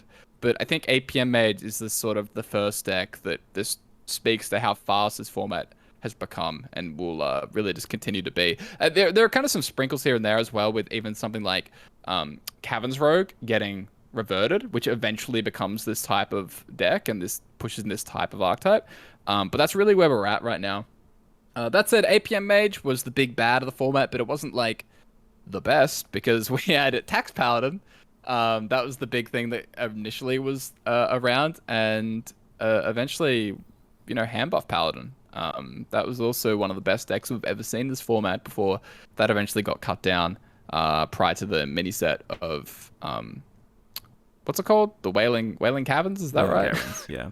Yeah, so Barons, so at the very beginning of Barons, we had OG Watchpost, 2/4 Watchpost alongside Unnerved Crab Rider. And so pre-nerf Tax Paladin was an extremely powerful deck because we had 4-mana Cult Arms that had just gotten reverted. We had 2-mana Crab Rider. We had Unnerved Hand of Adal. Like we were doing things. We were having some fun. And then Paladin got hit with a huge series of nerfs because of Standard, alongside Watchpost getting nerfed to a 2/3. Paladin not related. But with the fall of Tax Paladin, we saw the rise of Hand Buff Paladin. And so Hand Buff Paladin was a deck that was like seeing fringe support, right? Or seeing fringe play for a couple of months prior to Barons. But then we get to Barons and we have this huge step up. And I think Fortune the Barons, Hand Buff Paladin was up there with like Snip Snap Warlock and OG Darklayer in terms of power level. It doesn't get nearly the like attention that those two decks get, and I'm not exactly sure why. Because it doesn't. It's probably because it doesn't have that like, hey, I'm gonna make this huge board of stats on turn 4, turn 5 sort of feeling. Even though it was an extremely powerful, really really strong strategy in the format. Yeah, that was an interesting time for Wild. I think this is when I started to accept that the stuff that I was going to be able to get away with playing was a lot more restrictive. I think one of the most interesting things that happened around this time that I think is kind of unique is a card actually got vicariously buffed specifically for Wild. The Toxic Reinforcements was designed to make 1/1 tokens.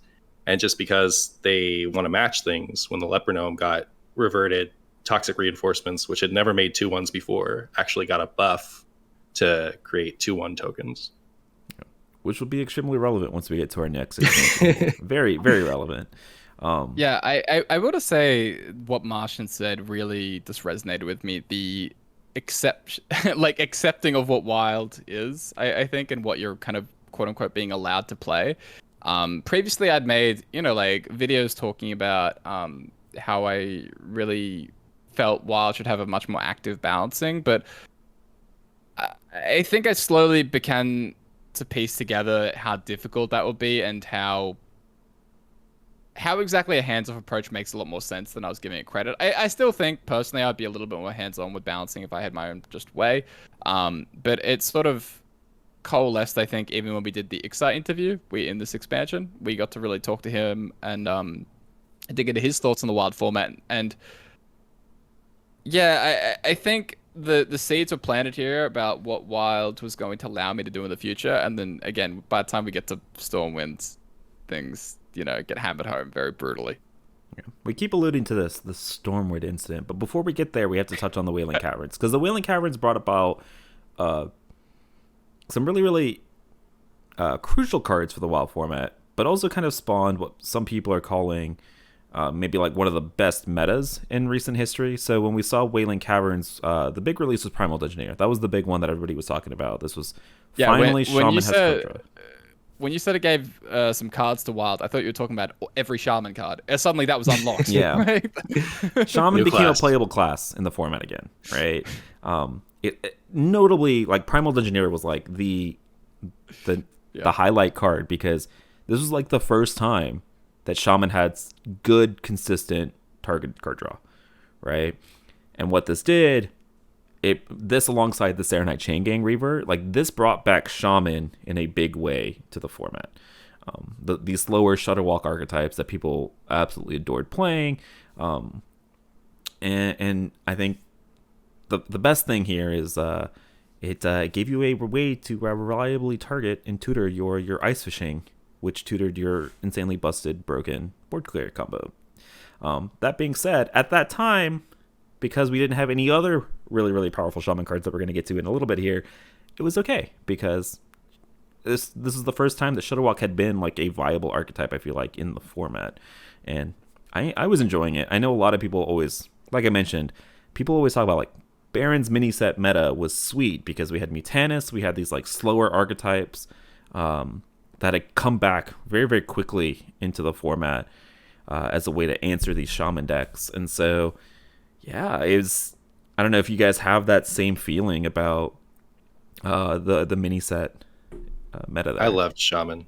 I just played it so much back then. All kinds of weird stuff, and like the consistency of the Flurgle Toxfin just kind of like gave that little bit of like last spark of I get to play a bunch of wacky stuff before that spark went away. Yeah, I honestly don't have quite the same fondness for this mini set meta that a lot of people have. But I totally understand the appeal. For me, there was probably like a little bit too much alignment druid. You know, things got a little way too greedy, I think. Like, there was some weird Mutanus LPG stuff. And for a lot of people, I totally get why that's appealing. But sort of greed metas aren't ever something that I've, loved that much. That said, it was a very, very interesting time for Wild, especially given the trajectory that we were on. All of a sudden, we kind of, just veered off the side of the road and we're like, oh, by the way, Galakron and, ice fishing and stuff. And it kind of took us for a little bit of a detour before we, started back on our journey.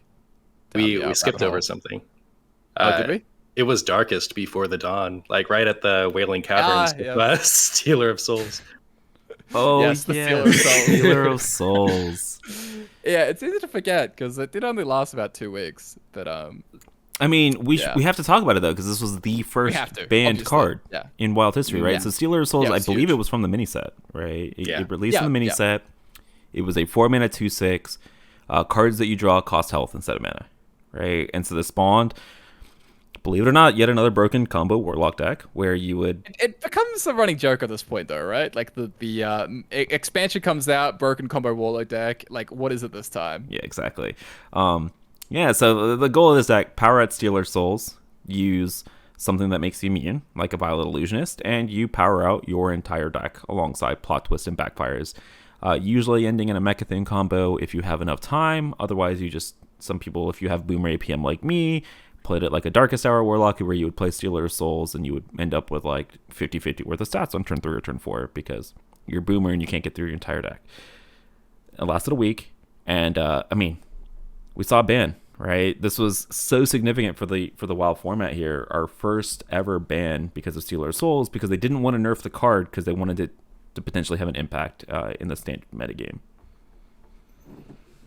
Actually, I had really wished that they'd changed how immune worked with the card instead of banning it. I do like that they busted out the tool, because I think that banning cards when they're problematic in Wild only is a really good solution.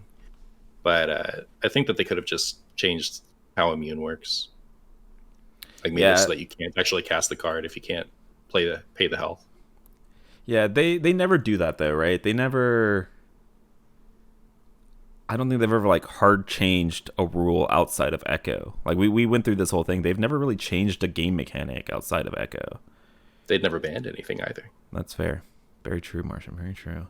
I'm trying to look for the dev comment here on the first ever ban, and I don't think I can find it. But I do remember, especially here on the podcast, we were so surprised that they did it. We had brought it up as like a potential option for them to do, but we're like, they're never going to do this. Like you mentioned, they're never going to do this. Never banned a card before. Why? They've purposely avoided doing this in the past. Why would they do this now? Yeah. I will say, I'm glad that Stealer Souls happened. This might be a controversial topic, but like I'm glad Stealer Souls happened because we now have access to this ban list for the format when it needs to be used. instead of like skirting around and having to like deal with a month and a half of this card because they don't want to ban it or nerf it because of standard. We now have this ban option. Very glad that we now have this option, especially as we moved into Stormwind. So yeah, dude, I can't believe we almost missed talking about Stealer Souls. Thank you, Martian. Thank you. It was the alignment that reminded me, because I feel like, they're two slightly different variations of the same deck. I was like, what else did I hate around that besides alignment? True that. Okay. Corb, you want us to take us through Stormwind? Oh, sure. Let's do it. Okay. The Stormwind incident. Stormwind comes out and Demon Seed is released. And very, very shortly we're going to have another banned card, because this is absolutely insane. We kind of go through a month and a half of different iterations because they just kind of keep nerfing different parts of it. Where initially they, for standard reasons and also for wild reasons, they hit Dark Lair, and then that doesn't really do enough. And then they hit Flesh Giant as well, and it doesn't really do enough. And then they hit Flesh Giant again, and then they hit Rod, and then they hit and I can keep going on. They hit Touch of Death Reserve, and they also hit the quest itself, but at the same time they end up banning it, because this was a huge problem in the wild format. The deck at one point over the first few weeks was at 60% of the meta, at least give or take, or the high ranks that I was playing at, which is kind of insane. Not really something that had happened since probably like day one Demon Hunter, maybe, but we never really got to see that properly unfold. And so yeah, Demon Seed was this huge thing in the format where it capped game length significantly. Basically, it meant that the Demon Seed Warlock could OTK you on turn 6. It could also just flood out Giants on turn 5 very, very easily with this sort of with this kind of uninteractive game plan that you couldn't just wipe out the Giants. It just also had this like absurd amount of damage that you couldn't really stop behind it. So the deck was very problematic. It was banned, but Demon Seed was kind of masking some other things that were going on as well. The other quests, specifically. There were things like Pirate Warrior and Odd Hunter. And even some other very, very powerful archetypes, like even Warlock, that were kind of just like hidden a little bit by all the stress and distress that the Demon Seed was causing. And, this is where we get this big power spike in Wild, and Wild kind of changes forever, basically. Like, it's a very different format than what we saw at the end of Barons. And for a lot of people, it was kind of like a bit of whiplash, like very jarring. And I think even still, we're feeling the effects of it, and people are kind of only getting used to what Wild is today. And it largely stems from what Wild became in Stormwind. Yeah. Hey, when we were prepping the notes for today, I really wanted to just like phrase everything as like all these eras BS before Stormwind, because Stormwind released and it's like a completely different format. Like there's, like you mentioned, they introduced all these quests. So Ixar had a comment on one of his Q&As, a little bit of a citation here, where like they wanted to no longer have these decks that just grinded out and didn't really have a win con. And so it felt like all at once they gave you like 8 cards that were just like, hey, these end the games on turn 8 or turn 9. Like, deal with it. Well, they thing. don't, though. It felt like it, right? Between Demon Seed, between the Hunter quest, between Pirate Warrior quest, cards like this, like Shaman quest to a lesser extent because of Standard, they printed all of these cards and they were just like, hey, these are going to end the game, right? And sure. And in Wild, when we have access to all these super synergistic cards that say, hey, you get to complete this quest that's supposed to be completed on like turn 8 or turn 9, you get to complete it on turn 4, turn 5. Then you start ending the game on 5 and 6. And that was something that a lot of people were like, I'm not ready for this. I don't like this. Please stop. Yeah, that part I agree with. I think like saying that they end the game on turn 8 or turn 9 is a little bit much for Standard. Maybe when they first came out, like a lot of them did have adjustments. So that is probably pretty fair, actually. But it totally is a thing, right? Where they designed these lethality win conditions. They wanted to get rid of the Baron's Standard Priest. For anyone who doesn't know, it was like a hellhole of fatigue and generation and just grossness that wouldn't end. And then they went a very different direction, and they gave all these decks lethality, except the lethality was very synergistic, and Wild had all these synergies. where it could just unload and complete these win conditions very, very easily. And it sped the format up and provided incredible amount of inevitability into Wild. Martian, give us all your hot takes on this. And this was probably my least favorite time in Wild, maybe ever, was during the pre-ban on the Demon Seed time. And it's like, I try to think about, like, if I wasn't a streamer, how would I have felt about the Demon Seed? Because, like, I think Dark Lair is a really fun deck for me to play.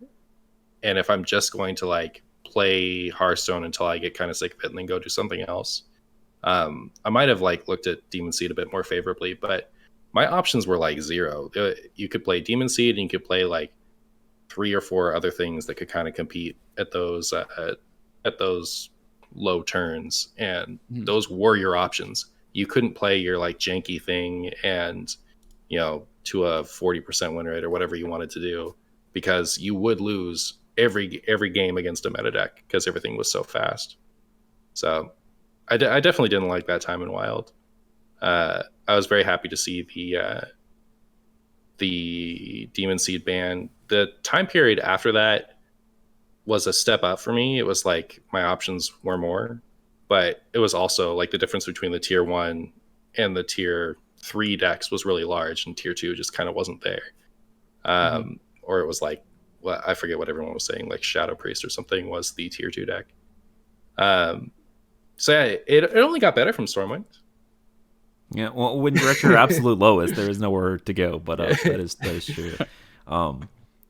Before we, like, move into talking about this, like, 3 tier 1 decks thing, like, I will say I have hated a lot of decks in the Wild format. I think the only time I've ever considered to stop playing Wild was during the Demon Seed era, because, like you mentioned, Corb, there was, at this point, I was playing a lot more, not competitively, but, like, I had this realization that Martian talked about, where, like, you can't get away with playing a bunch of jank, right? And so I ended up finding myself playing a lot more good decks, and I found myself at much higher ranks of Legend. And when you find yourself at these much higher ranks of Legend in this Demon Seed era, you were queuing into 60-70% Demon Seed, and I was like, I mentally cannot do this. Like, I came really close to quitting the format. And so when they did actually ban the Demon Seed, God, the meta was not much better, right? Like you mentioned, it was not much better, but it felt like a million miles better just because it wasn't 70% Demon Seed. I think it was much better, but there was a lot of room to be much better and still be abysmal than Demon Seed. Yeah, exactly. So, like, for what we're referencing here is, after we saw the Demon Seed ban, we had the rise of we had this podcast episode with a very controversial title when we were talking about the VS report. And I say controversial, but it was people flamed us for it. But we had never seen a Wild meta that was as top heavy as we had seen post Demon Seed.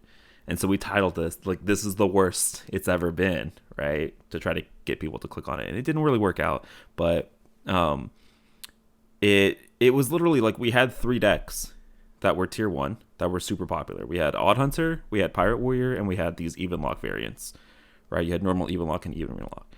And they were very, very, very, very strong. They were like 54% win rate each. Right? Pirate Warrior, I think, was a little bit higher than that. And then you had, like, Shadow Priest. That was like 51%. Like, it was alone in tier 2. And then you had everything else absolutely sucked, right? There was like 3 decks in the entire format at these higher ranks. And so, like you said, it was better than just being 70% Demon Seed, but it was not that much better. Yeah, I mean, the reason it was titled, like, the worst it's ever been is because something like Demon Hunter could come out, right? But it was going to get nerfed. You know, like there was going to be some broken Demon Hunter thing, and it was like, oh, it's going to get changed. Or even something like Stealer, where it's very obvious, like, oh, this small problem is like a short-term issue that's going to get addressed. The reason it seemed so daunting, and to me it seemed like it was the worst Wild has ever been, was because I didn't think that they were going to go in and make adjustments to Pirate Warrior and, you know, even Warlock and Odd Hunter all at the same time. And everything did feel so limited, and it just felt like we were going to be stuck like this for a while. And we kind of were. Like, it took a while, and in some ways it kind of even got more gross because we were actually wrong, you know? They weren't just like 3 decks that you could play. Ignite Mage, hey, that deck ended up being really, really good as well. So thank God that was a meta breaker once we figured that one out. But there was like a very similar chokehold that continued on for some time. That was like a Reddit post, right? Someone had done like the math on Ignite Mage and optimized the list, took it from something that was janky to something that was like way too efficient. Yeah, I mean, we did a VS report at the time, and we noticed that the minion-based version of Ignite did look quite a bit better, but it was very much in its early stages. There was a lot of lists that were running like double Ignite.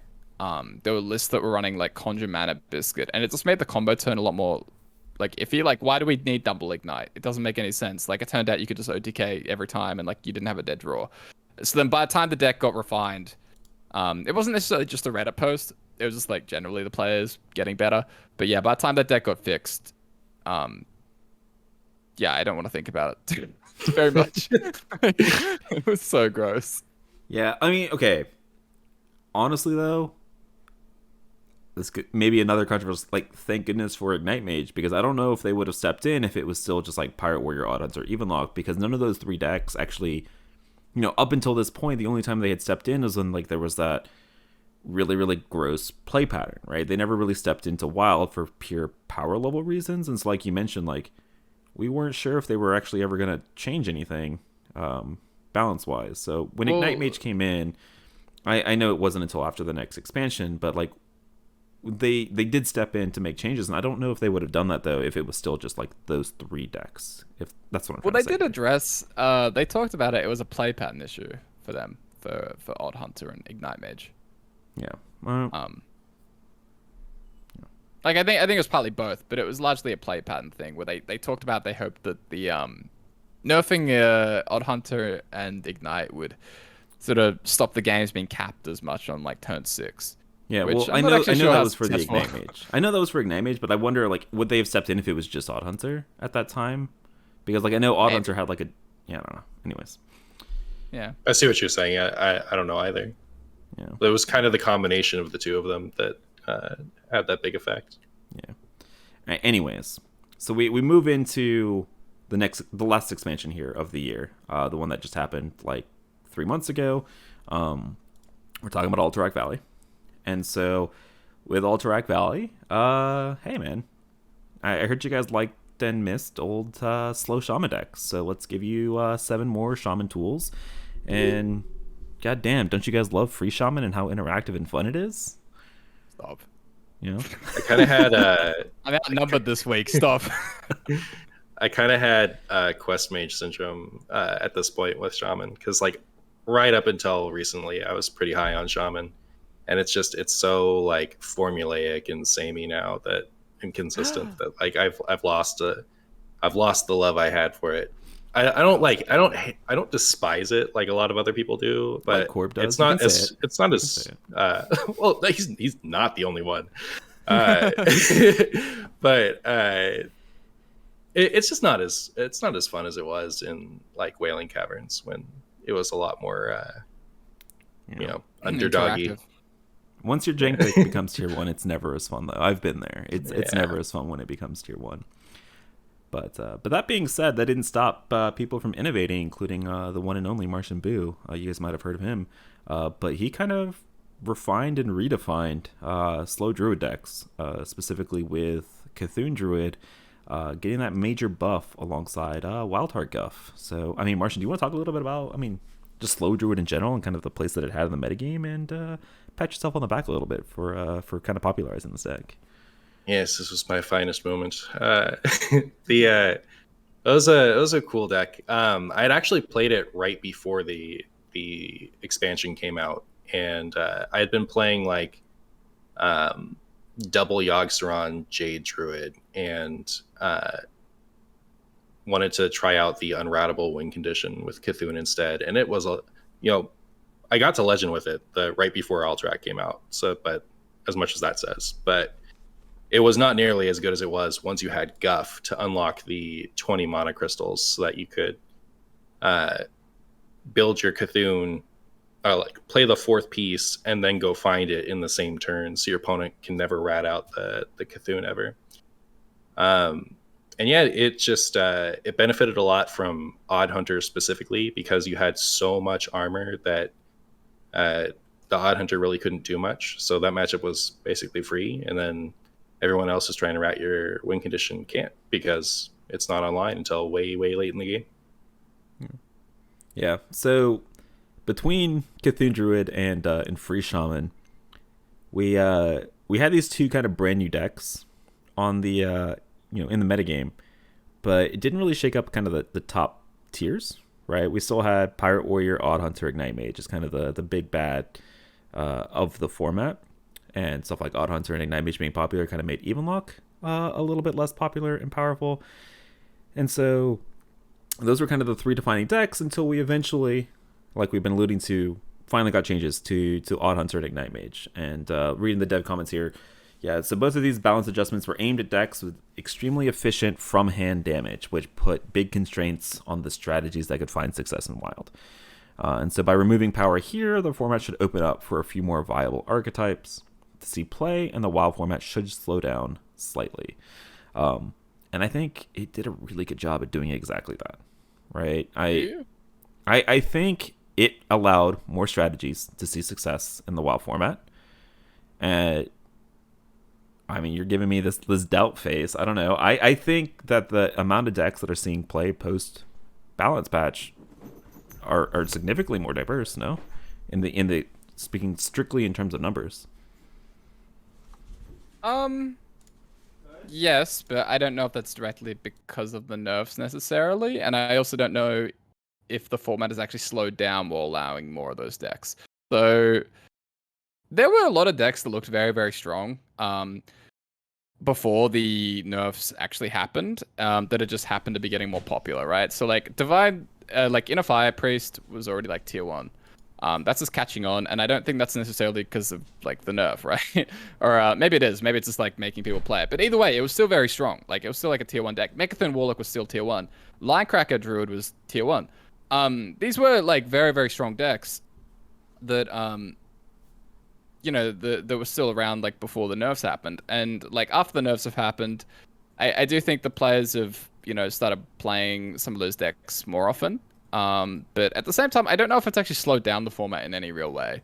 Well, Ignite Mage and Odd Hunter have kind of disappeared. I don't think that there are actually a ton of like new, I forgot the word. But I can't think of the word.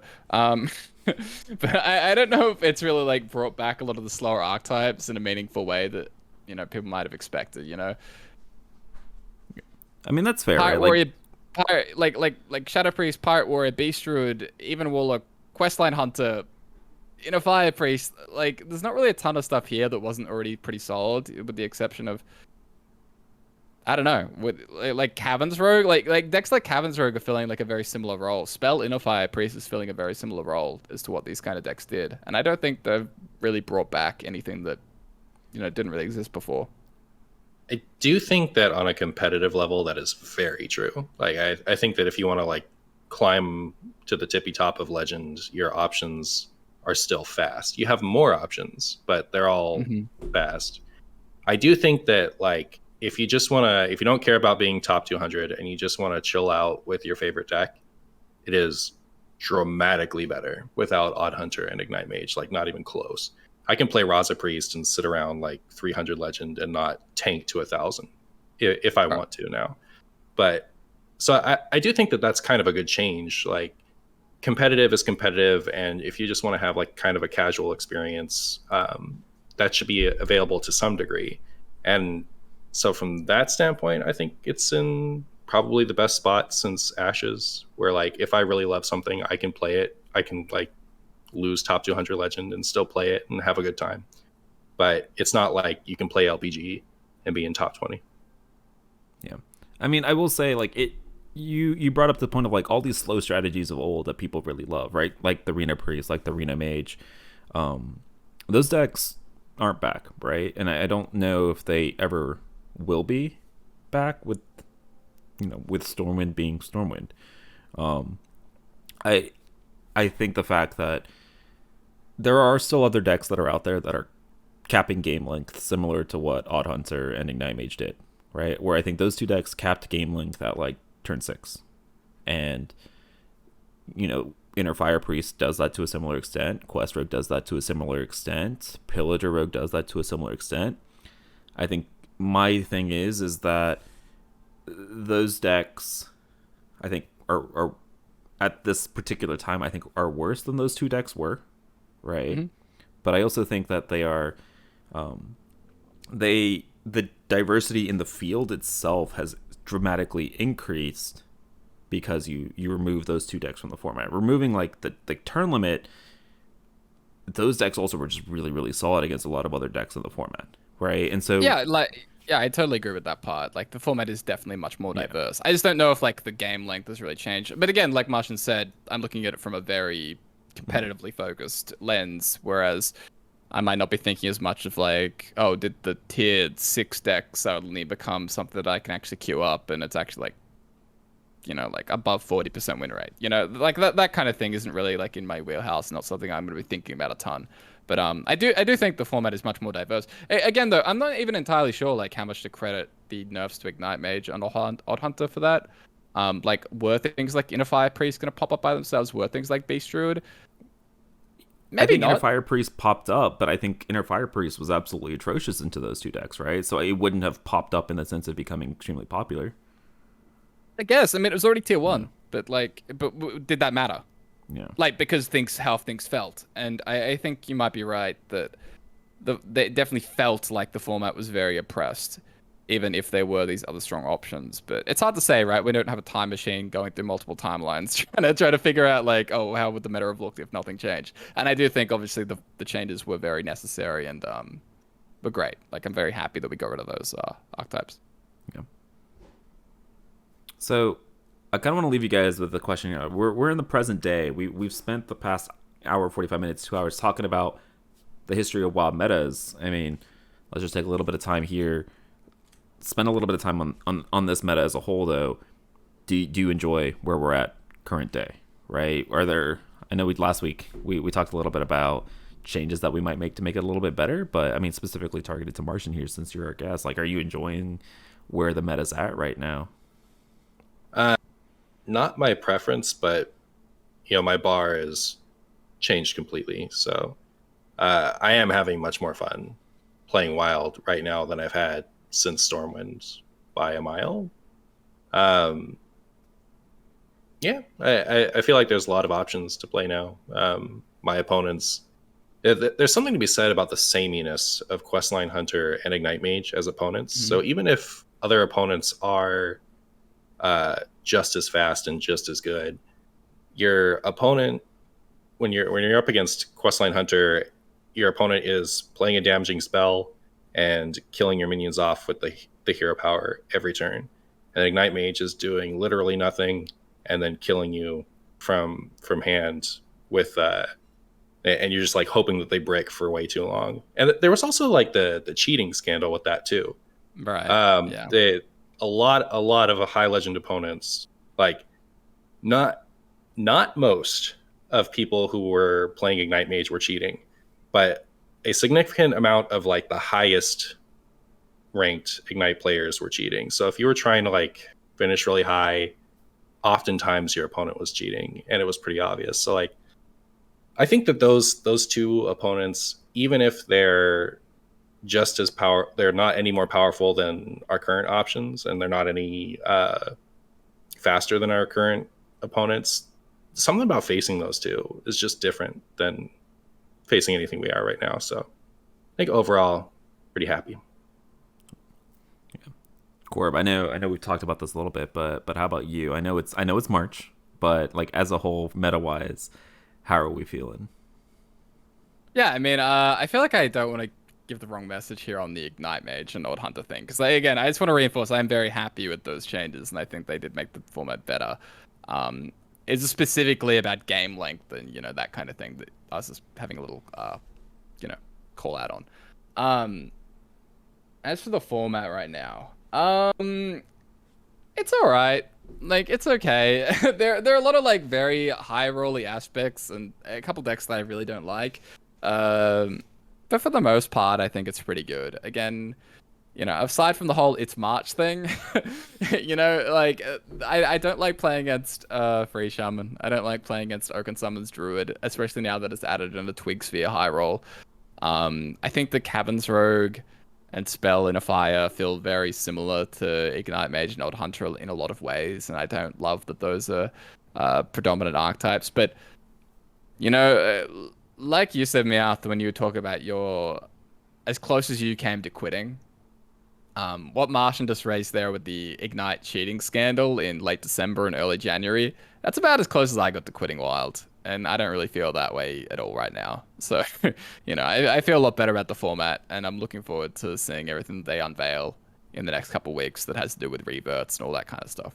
Like you were saying with Quest Rogue, I feel so punished for being reasonable about the Quest Rogue announcement, because I hated that deck when it was back in Ungoro. I was so happy to see it go.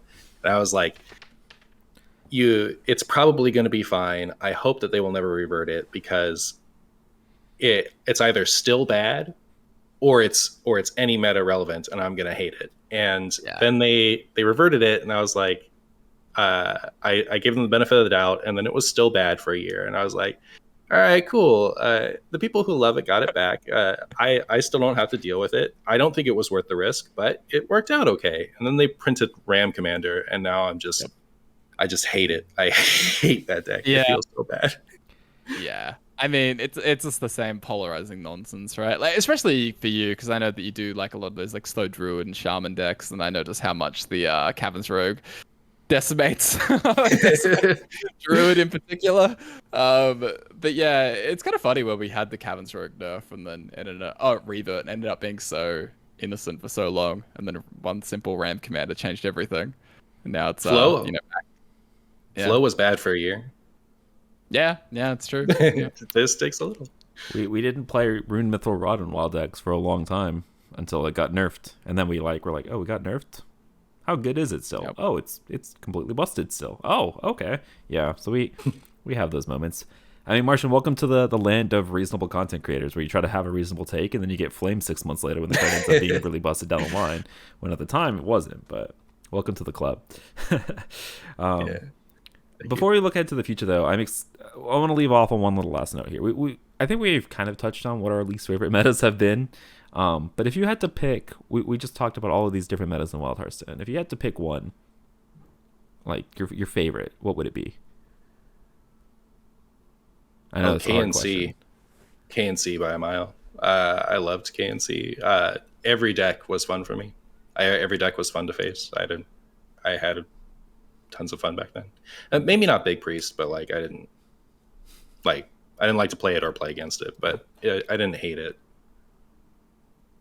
I would have to say Rustican's Rumble probably, or that whole end of expansion basically during the Wild Open month. I think there was some decks that I really liked. Inner Fire Priest and Mind Blast Priest was an actual really good deck in Wild. I enjoyed that era a lot. And again, maybe part of that's just because of the Wild Open. That was the last time we had it, and I really enjoyed that. And I remember having such a good time, such fond memories of that. Aside from that, perhaps Ashes of Outland is another one that I have some fond memories for as well. Yeah.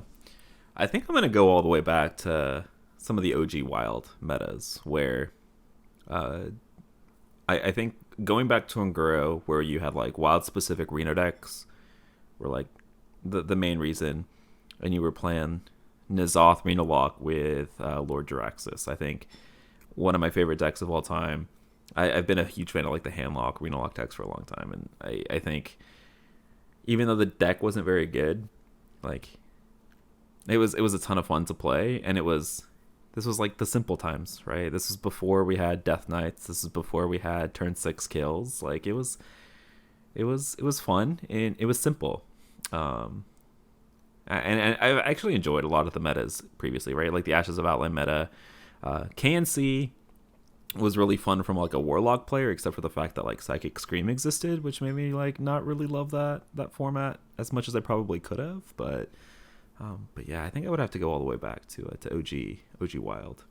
But yeah, we've spent today looking at the past, and I think I'm excited to be looking towards the future. Hopefully by next week's episode, we'll at least have information about the new expansion, and maybe some further, information about cards or reverts potentially to talk about. So I'm going to be looking forward to next week's episode. But to wrap up today, Martian, thank you so much for filling in. We really appreciate you, joining the episode for a week here. Appreciate Absolutely. you. Thanks for having me on. It's fun. Let the people know where they can find you and your content. You can find me on Twitch, YouTube, and Twitter at MartianBuu. All 3 places. You guys make sure you check out his YouTube content. I know Corb and I don't put out a ton, so I know Martian's been on that grind, and it's actually very, very high quality content. So if you guys aren't following Martian on YouTube, make sure you guys are missing out. I promise you that. And Corb, thank you. Yeah, of course. And Corb, thank you again for joining me yet another week. Let the people know where they can find you and your content as well. Oh, guys, you can find me at Corbettgames at Twitch, Twitter, YouTube, putting out absolutely no content on YouTube. No, go check it out. Trust me, there's always good content there. Do it. And thank you guys very much for listening/watching. Yeah. Shout outs to Corb. Corb put in a lot of the legwork on this week's episode, so this would not have been possible without him. So shout outs to Corb down in the comments if you guys enjoyed this week's episode. And you can find me at GetMeOut on all those platforms as well. And appreciate all of you guys listening all the way to the end, listening to the 85th episode of this podcast. God damn, it's been a long time. Appreciate you guys listening week after week. We'll see you guys again next time, hopefully with some brand new news, and hopefully you guys are enjoying Wild in the meantime.